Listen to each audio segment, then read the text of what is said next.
Hi, my name is Stephani Prieto. I'm an attorney here at the Nieves Law Firm, and today we're going to be talking about how you'll know if a criminal case has been brought against you.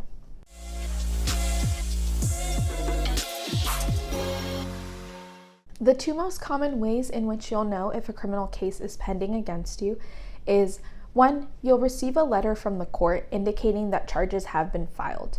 Now, in order for that letter to reach your home, in many instances, you will have had an initial contact with police, whether that's with a cite and release, or if they give you stayed overnight in jail, but then they released you the very next day. Generally, those are the reasons why you'll get a letter later on in the mail indicating whether charges have been filed. Another way in which you can find out if charges have been filed, and most commonly, is when you are cited by the police, you're given a citation court date, at which time when you show up to court, the court will let you know whether charges have in fact been filed on your case or whether they haven't. Now, if charges haven't been filed in your case, that doesn't mean that the case is over. In fact, the DA has a statute of limitations in which they can file on both misdemeanor and most felony level cases. And in those instances, it doesn't mean that you're in the clear.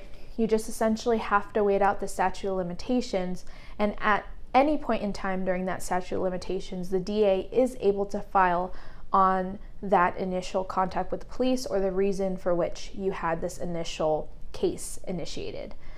Now, another way in which you may find out whether criminal charges have been brought against you is by doing a live scan fingerprint report. And that's just to keep an eye on your criminal record, at which time if charges had been filed, they would appear on that report.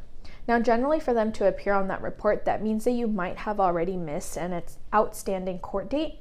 But if you caught it early enough to where it's only been inputted in the system, but the court date that it's actually set for hasn't occurred then at that time you could appear for that court date. Now, another way in which you can find out whether charges have been filed against you is you might have police knocking at your door with a warrant. Another reason why you may have noticed that criminal charges have been filed against you is because a bench warrant has been issued. And a bench warrant means that you must have missed your initial arraignment court date or some proceeding connected to the case, at which time the judge then issued a bench warrant for your arrest. So at the Nieves Law Firm, our goal is to ease that worry that you may have when you're awaiting to see if charges are in fact brought against you after an initial police contact, or whether a police report was filed against you that initiates a DA investigation. Please don't hesitate to give us a call at the Nieves Law Firm.